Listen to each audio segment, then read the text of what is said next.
Hey, Damon, welcome to the show today. Man, it is good to be here. Thanks for having me. Oh, I'm so thrilled. You have such a huge wealth of experience in your past, real estate and non-real estate, I think you started off with real estate, and we want to focus on that here. So many valuable lessons from, your experiences, your successes and failures.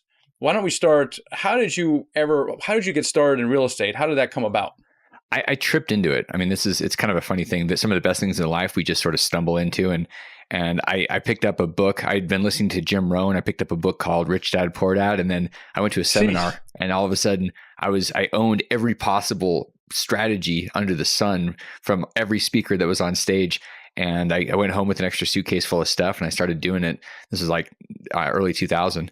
And it was really just going out in the trenches and figuring a lot of stuff out. There wasn't really anything formal. I mean, I had a bunch of tapes, so I had people that I was leveraging from, and it started there, man. It was a pretty raw startup.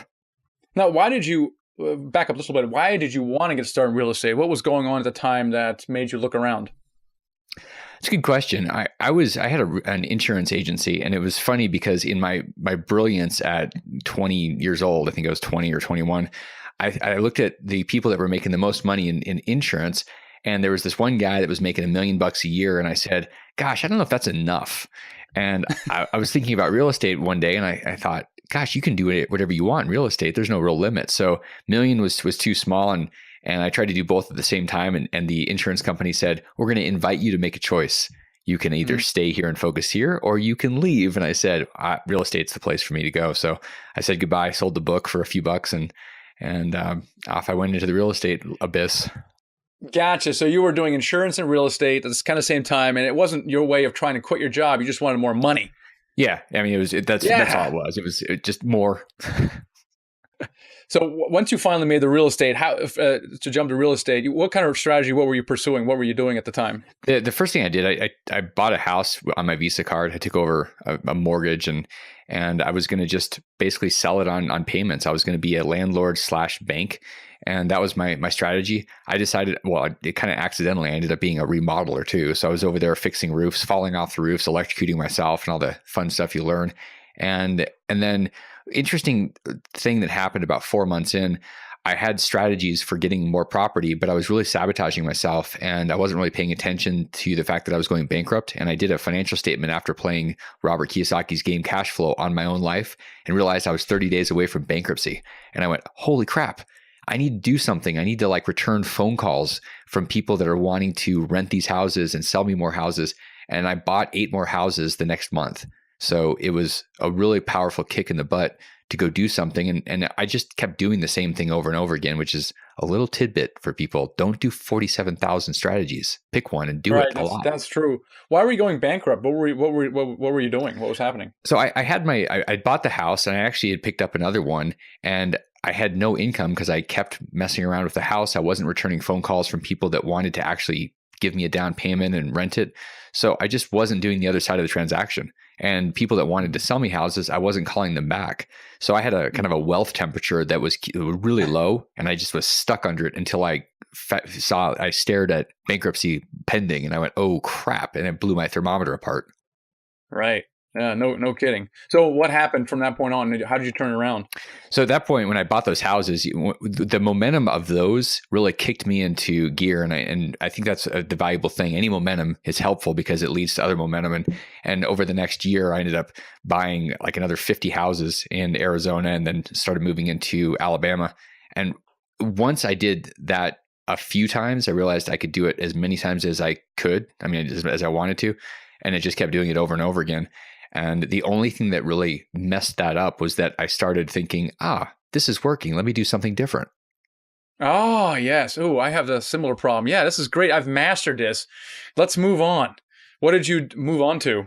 I started doing more of the higher end rehabs. I thought this will be, it works well in Arizona, and it worked in Alabama. So let me start going into other states. So I started just bouncing all over the place. And I thought, hey, it's easy. I can be all over the country. It's a little bit more challenging because I didn't build the team. And that was a big problem. It was me bouncing and flying around, and I was stretched too thin, and I just wasn't able to pay attention to the investments. And so they started running away on me. So, all right. So what happened when you say you were running away from you? Well, so I started losing track of my projects when they were there. I was sending money. So some of my stuff was making money. And then and this is very common. We do something that's working. We go expand to something else. And the thing that's working ends up paying for the other thing that's not working. And so I was sending a lot of money to projects that weren't working just to keep them going, but I wasn't present. I wasn't actually there, and I didn't have anybody looking after my stuff. So I ended up just spending hundreds of thousands and ultimately millions on projects that were just being built and built and built. And I think people were just enjoying it. It was like the mice hanging out with the cheese, and there was nobody there to trap them. I mean, I was feeding a lot of cheese to a lot of mice, and I wasn't paying attention to the numbers, and I wasn't paying attention to my projects. And I mean, it'll eventually break you. And that's what I did, because my ego was starting to take over and wanted more, and I wasn't present to what was really going on. Yeah, so you were growing very rapidly, and you were doing primarily single family house flips and multi geographies. Now, I remember you saying you also at one point did a multifamily. How did that come about? How did that fit into the whole picture? Well, what I realized is with the houses that those can work. I realized that if I ended up with at one point 150 houses. I realized I could have 150 houses on one piece of property, and there was a different way to scale this. And so I had some partners, and we talked about our strategy going forward. Was it going to be thousands of houses, or was it going to be multifamily? And we decided we'd go after the multifamily. So one of the guys found a property in Memphis, and we took it down. We bought it, and that was the intro into multifamily. And I think I learned damn near every mistake you could make, and how to write really big checks on every caveat of multifamily in that one project. So that was my entrance into that world. This is great. So, all right. So you learned a bunch of stuff through the single family house investing. You layered on top of that this multifamily, which sounds like you gave you a whole bunch of other lessons. So start with some of them. What what did you learn from this? Well, one of the things that I learned is that you either need to be in the middle of your project, like you're physically there and you get what's going on, or you need to have somebody that is a really valuable, a team member that has massive integrity that's running that thing. And I didn't have either one. I was not in Memphis, and I didn't have anybody that really had an interest in the property except for me sending them cash. And so me being disconnected from it, I would get a report. Everything is good. Send us another $100,000 for the remodel. And I kept doing this, and I'd fly out every month or two, and I'd see the progress, or it was more like chaos. I don't know if it was actual progress. And it started before that. One of the best deals you can ever do is the deal that you don't do. And when I first had this property under contract, there was a point where I had like $40,000 in earnest money, and it was about to go hard. So I could leave the deal and get all my money back. And then if I went another week, my 40,000 was hard. The 40,000 went hard. And then at that point, I got stupid. I stopped thinking about maybe I shouldn't do this deal. I was just cheerleading the deal. And it really turned out to be a bad deal. But because my money was hard, I didn't want to feel like I'd made a mistake. And that's a really dangerous space to be in, where you're not seeing anything except the green light, and you're not willing to say, okay, I'm going to take the loss. The 40,000 would have been a really good plan to go and do a good deal in multifamily. Instead, I ended up losing like $2 million. So that was a huge lesson in the numbers will tell you a story. And I stopped looking at the numbers. So if the numbers are good, that's great. If they're not, you need to run. Right. So being able to say no to a deal, especially when you have $40,000 on the line, the temptation is, hey, let's just go with it because I'm going to lose $40,000. When I got started also with the restaurants and even the real estate, I never thought about the downside. Never even occurred to me. It was like it could never happen. Nothing could ever go wrong. And, now I'm always going, hey, what could go wrong with this deal? What can I do to kind of mitigate that risk? I mean, and I did the same thing with the restaurant. I just kind of started building on top, even though there really wasn't a strong foundation. It was just kind of, let's just grow as quickly as possible because I know, everybody's economies of scale is the way to go. And it sounds like that's what you were doing. And maybe you didn't have the team in place yet. And that comes with time. It takes time, right? You have to test a team. You got to stress it a little bit. And then if they can handle it, then you can add something on top of it. And it sounds like a little bit like what I was doing in the restaurant. I said, let's just pile it on. That's a good way to, I love that you really do want to have a team, and then you want to stress test them. It's kind of like when you stress test a heart with an EKG and at the hospital, you're really putting it under pressure to see how it responds. And everything looks good when everything is booming. It all kind of works. I mean, unless you're really bad. And I've done the really bad ones. So even in the boom, it turned out bad sometimes. But I love that. You want to test before you really go all in. If you just go all in and you use your glands, like you're really emotional about your thing versus looking at the reality of, hey, these people are tried and true. That's a really important lesson. And people tend to be too overzealous or anxious to give things time. They're too interested in making all their money now. I think they just read Tim Ferriss's book too many times and they're like, 4 hours and I'm rich. Interesting you bring that up. I'm still working on it. I have a weakness where I've delegated too early because I read the Tim Ferriss book. It's like you want to delegate and shove everything out so all you do is sit back and count the money. Yep. And that's what I did. And what I found myself is I was delegating too soon. The team wasn't actually ready for it. It was too soon to pull back. And I think there was a certain amount of complacency. I did it for the right reasons, which is to grow as fast as possible. I get that. And so some of the mistakes I made early on. Now, for example, in this Memphis project here, what are some of the things that you feel you could have done differently? Assuming you move forward with the deal, was the deal sound when you bought it, or was it a mistake to begin with? In other words, could it have been handled differently after you closed on it? Yeah, one of the things that I would have done differently is I would have had somebody alongside me that had actually done a deal like that. It was me going in there and saying, okay, I'm going to remodel and then fill up 119 units, and I've not done that before. I have 150 houses in 7 states. I mean, that was my thinking. Hey, this is just a lot of houses in one place. It was different. It was all at once. And one of the things I would have done, I would have either moved there or I would have made sure that somebody on my team that was a partner was actually there all the time and knew what they were doing. There's a reason that professional investors hire teams. The ideas are secondary by far to the actual team that's going to execute. And you want to know that your team has actually been through something. Even if it's not with you, at least they've done something. And what I found pretty quickly is that my team hadn't really been in it. They were some kind of mom and pop remodelers and a guy with a really good story that claimed he could project manage. He project managed me right out of $2 million. And I made That's that amazing. call. Yeah.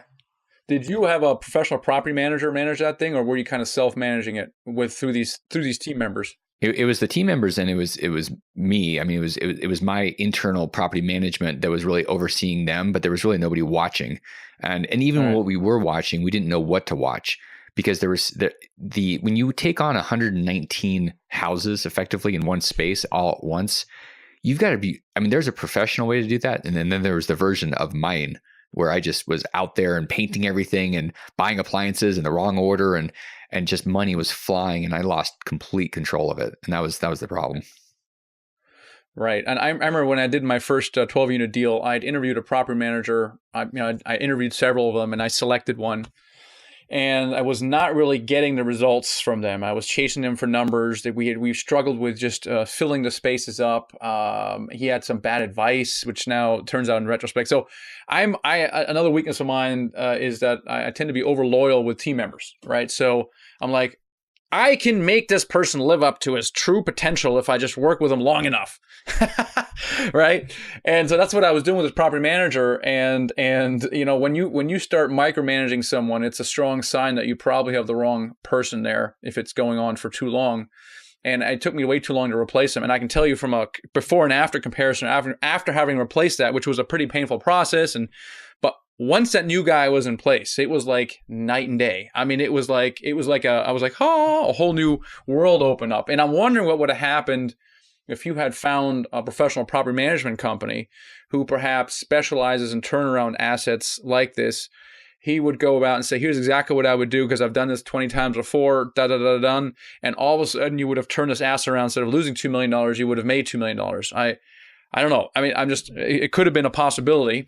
It was, one of the mistakes that I made, and I think this is really common with people, is that they start out with something and before they have the experience of working with pros. So you mentioned something about delegating too fast. I mean, and I've done that too. What I was really doing was abdicating responsibility. I was like, oh, I'm just going to push it. This person will take care of it. And then I move to the next thing because I'm going so fast. And with pros, one of the things that we quickly realize is that pros are not cheap.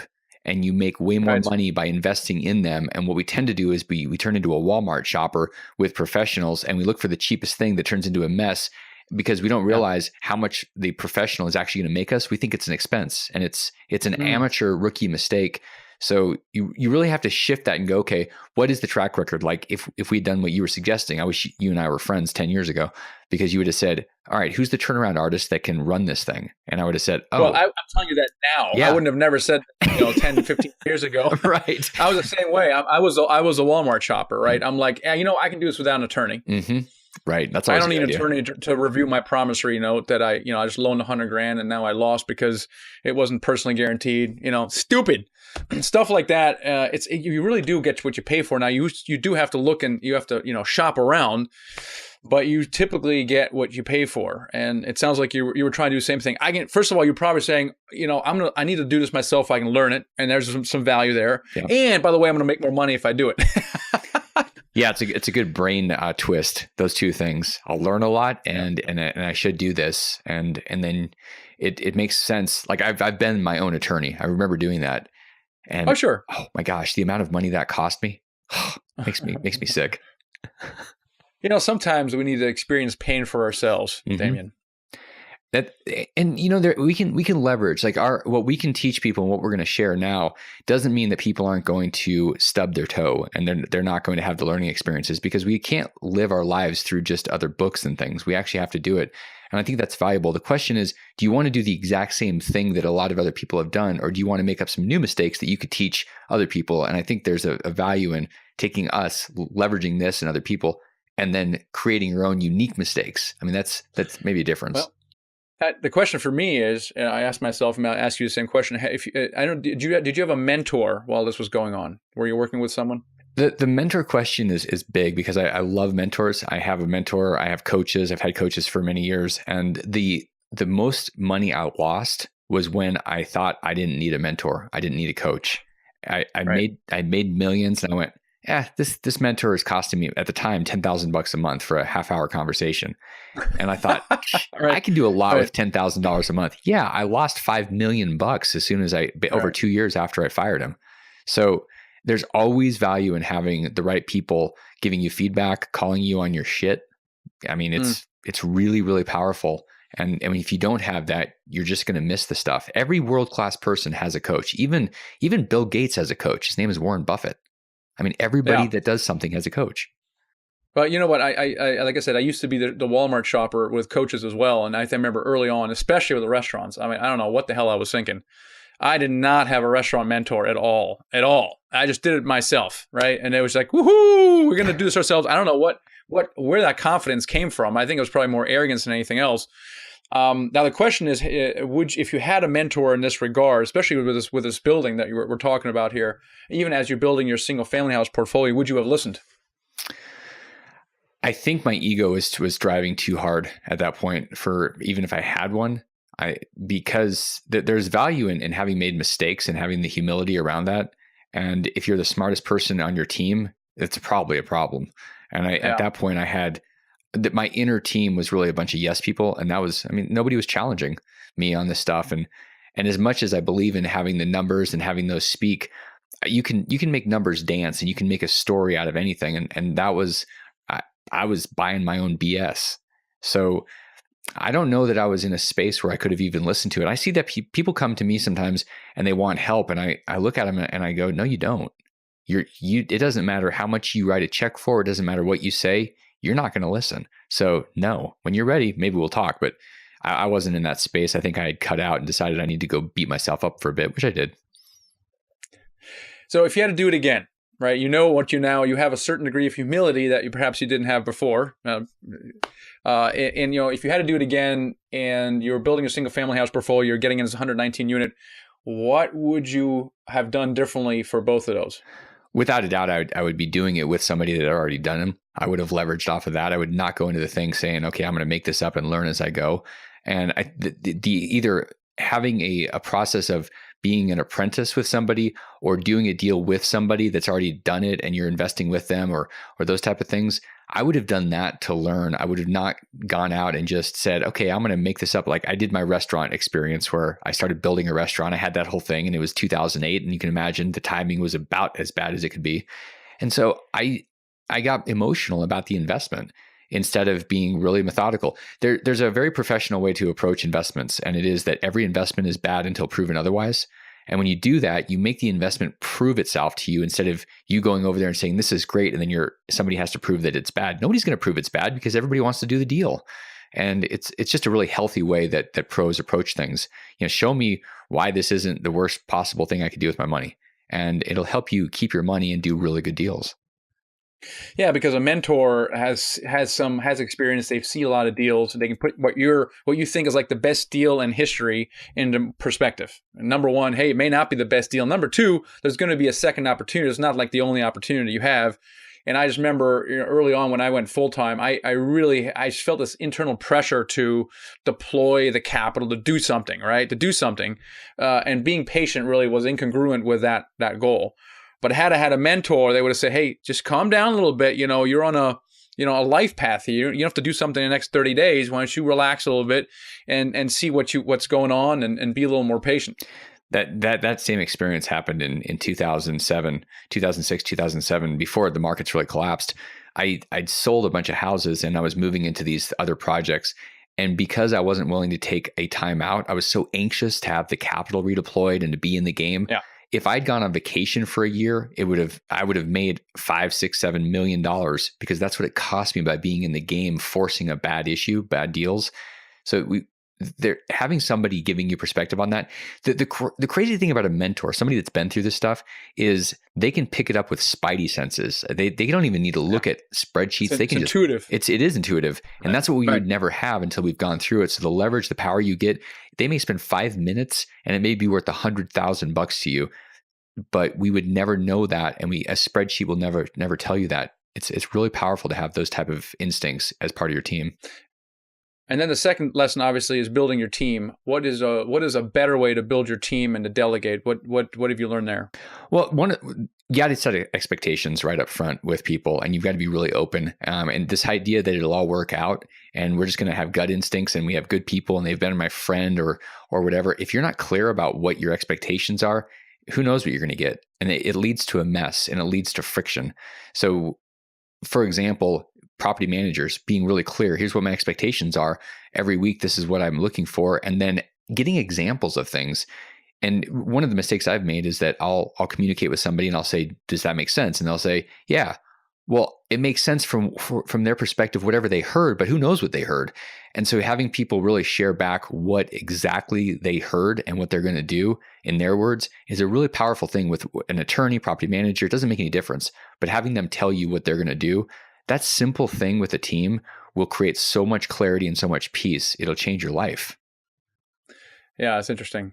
So all things that you've done, it sounds like there's some pretty dark times. What is there a moment that you regard as like the lowest depth of misery?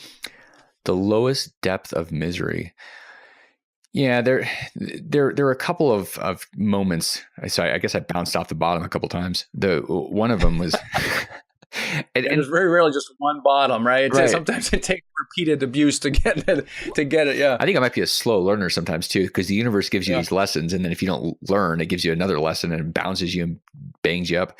When I was going through my reinvention process, when I was crashing, one of the things that I found out about myself is that my net worth and my properties and everything was really me. Like I had decided that my net worth was my self-worth. And so when I lost my net worth and I was negative millions of dollars, I didn't have any identity. I mean, I was literally lost. And I realized how dangerous that is. If it's just about the money, if there's no focus on anything that's more impactful, whether it's your family or it's impact on people in the world, whatever you're doing, I didn't have that. It was just more money.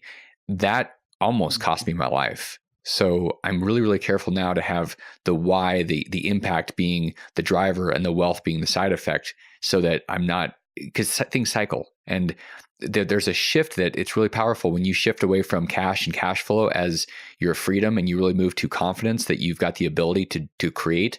You don't get so wound up in market cycles or the possibility of something going bad, because you realize that you've got the freedom to create on demand. And that's what I didn't have. I just had all my confidence built into the cash. And when that went away, I was lost. So it was a dark space. And that's something that you never want to go to. You want to separate those things big time. How were you able to free yourself from associating yourself with the net worth? There were a couple of years of conversations where it was buried deep down that there was something that was worth more than just the cash, and it was bubbled up. And that's one of the values of a coach or a therapist or people in our lives that can hold the space to bring that out. And I had somebody that was a gift. I mean, a gift from the universe that showed up in my life. And I spent 2 years in a conversation every week where that was the question. And it was really, the question was, what is true? And when I got to the core, what is true is that I am not my balance sheet. And I didn't realize that. I didn't get that. And so that was the process I went through. And then I found a place to start contributing where I wasn't just consuming. And that was a big shift too. It changed everything. Interesting. So talk about that shift where you went from consuming to contributing. I went through something similar where I had a similar shift from consuming to contributing in my dark times on the restaurant. And it was a shift that happened basically while the shit was hitting a storm. So it wasn't like the storm had passed and I figured out, ooh, all good, now what do I do? It was literally, it was a decision I made during the storm. And so I don't know, what was that like for you? The consumption space that I was in a very hedonistic, I'm just going to consume, I'm going to make a lot of money and I'm going to consume. I think back to my American Express Black Card and going out there and spending as much money as possible on the most expensive wine and food. And just like, I think there was a piece of me that was really concerned that I wasn't worth it. And if I consumed it, they couldn't take it away. So that was part of my consumption. It's a little bit flawed, or a lot. And so that was my focus was on the consumption, and I really wasn't contributing. All I was doing was doing some housing and getting money, but it was really just about me. I mean, that was the main focus. The shift when I started focusing more on the contribution, and it wasn't going into a martyr space.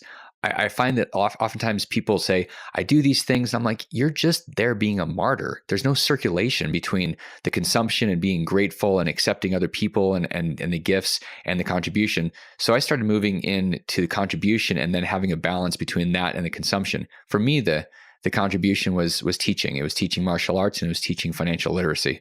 And those spaces gave me a place to give everything I had and be super present. And that's what started to pull me away from being a hedonist. That's interesting. I share a similar experience for you, where I decided to teach and teach what I had, which was very satisfying. It didn't directly pay the bills and early on, but oddly, what happened is it started paying the bills quicker than I would have thought, right? And I see this in other people, even some students, let's say. And so I see it with students who are trying to do their first deal, and they have an agenda, which is to obviously to help themselves financially. But I see the ones that have a more of a teaching or contributing mentality, they tend to be happier and more successful. I don't know what it is. I think there's a connection there. I think if you hold too tightly on to money or that which you want, the harder it is to achieve it. It's like a reverse phenomenon, and I don't know if we can explain that further. Do you have any thoughts on that? Well, what do we called in America? At least we're literally called all the time consumers. That's who our identity ends up being, about consumption, and there is something. There's an interesting thing, and this maybe somebody could call this the law of attraction or things, but when you become someone that's open and you're not constricted, where you're trying to hold on, when you try to hold on, you just think about your body and you're shutting your ability to breathe and to expand. I mean, this is what happens when you hold on real tight. And when you open up, you're able to breathe and see and focus, and everything opens up. If you take away the breath, and this is a martial arts thing too, if you take away the breath, your tunnel vision starts to shrink really fast and you'll pass out. And that's really what we're doing when we're holding on so tight, instead of opening up and breathing deep. And then you see a whole big world and you're able to engage with it. And it's a strange shift for people. And a lot of people will say this is very woo. The reality is, when you see people that are in that space, it's bliss. And I've never seen somebody in that space that was not truly happy, and it had nothing to do with how much cash they had. They were genuinely happy. Why would anybody want anything other than that? Yeah, exactly. And but that's a difficult place to get to in life. I've got a buddy of mine in Orange, out in LA area, and he's launching he's in the middle of producing these clothes, like the hoodies and shorts and things. And it's fascinating because it's not about the hoodies or the shorts. It's about his mission, and it's about the OM, the point of life. And it's really his whole company is about putting these shorts on and getting into your OM. And I've seen him shift over the years where he started building this thing up, and I love being around him, and so does everybody, because it's about him being on point. And eventually, the financial will catch up to him. I see him more happier than probably he's ever been in his whole life, because he's in his ohm. And you can't think your way to your ohm. You literally have to go do something and see if it's the right ohm. Maybe it's not, then you do something else. But people go, well, I got to make sure it's the right one. No, you don't. You test it. Yeah, you test it. And sometimes we have to experience that. We have to go through some dark days to kind of get there. It's odd. You wish you would just learn it through wisdom, right? And a lot of people do. They look at the wise person, old man, and they go, I get it. I'm at peace, Others like me have to experience trauma several times to kind of go, but maybe I'm not in control, right? Maybe I don't control things. Maybe I'm not I'm not my net worth. Maybe money isn't everything there is to it. And sometimes it's more difficult to learn that.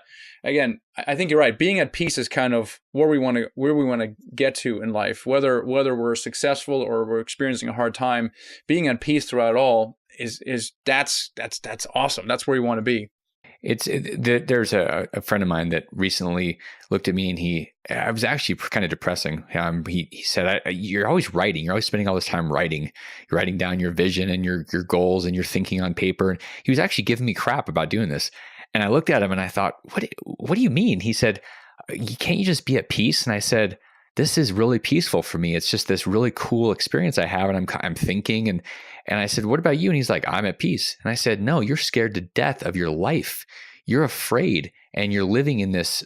You're playing not to lose. So people will delude themselves to think that it's okay, whatever they're doing, and then they'll crap on other people. And I find that fascinating. We try to justify our own experience and our own choices, even though they're wrong. And then we push down to kind of pull everybody into our box, like the crabs in the box, try to keep everybody in there. And it's unfortunate, but the truth is there are people like us that are out there that are thinking differently, and you just have to find those people and spend your time with them. Yeah, and you bring up the lesson with the mentors again, and we're focusing a little bit unfairly on your early days, right? I mean, since then you've been very successful. You're a 5-time author. You're a financial consultant, but it's sometimes those dark days that set us up for the success we are now, and I think it's fascinating. So I thank you for sharing that journey. What are you really excited about right now? Well, you hit something just now, and that was the successes and fulfillment. There's a huge difference between those two. And today I would say that I'm more fulfilled than I've ever been. And the successes in terms of the money, there was a bigger event 10 years ago. We're not there yet. And I'm totally happy with that. So the work I'm doing now is watching people transform. I mean, it's really, I'm surrounded by a bunch of transformers, and I get to see people taking control of their life and really owning it. And I get to influence that. I get to share with them. And so the work I'm doing is getting people out of financial bondage. And it's not because I'm necessarily giving them the right tool or a tool or telling them the right strategy. I'm really shifting their awareness. And then there's a way for them to take control of all this money that's been stuck. But if people don't get those handcuffs off of their money, they're going to just sit there and be afraid, because it's literally it's like jail. And not that I've been in jail, but I can imagine it probably sucks. So that's the work that I'm doing. It's helping people transform into that space of confidence, so that it doesn't really matter whether the money comes or goes or is there or it's a certain number. It's really about them trusting them, and it's being self-responsible for their entire financial life. Right, exactly right. Now, I appreciate you sharing these experiences. It's so important that that you recognize you're not in control, that you don't associate yourself, with your net worth. Building a team, having mentors, that's great advice for anyone who wants to kind of get started. What's the best way for people to connect with you, Damion? Best way to connect with me is to come to DamionLupo.com. Visit with me. The work I've done and the books that I've written are there, and you can get a copy of a workbook that I created called the Reinvented Life workbook, and it's all the activities in that book. And I think that applies to anybody, regardless of what they're doing, what investments, whether they're doing apartments or something else. It's really going to help them get clarity on the things that they need to be thinking about that drive all the financial stuff. And so get a copy of that. It's free. You can download it right there on the site. And use that as a tool to keep you present to whatever decisions you're making. It'll help you go down the path that you're supposed to be on versus the one that maybe you're on or other people tell you should be on. That's awesome. So DamionLupo.com. I also put in the show notes to michaelblank.com/7 session 79. I'll put that in a link there as well. So hey, I want to thank you again, Damion. Appreciate you coming on board and sharing your experience here with all of us. Michael, I appreciate the time. I appreciate everybody listening. It's awesome, the work you're doing. And I have no doubt people's lives are going to be changed because of the conversations you're having. So I appreciate you doing what you do.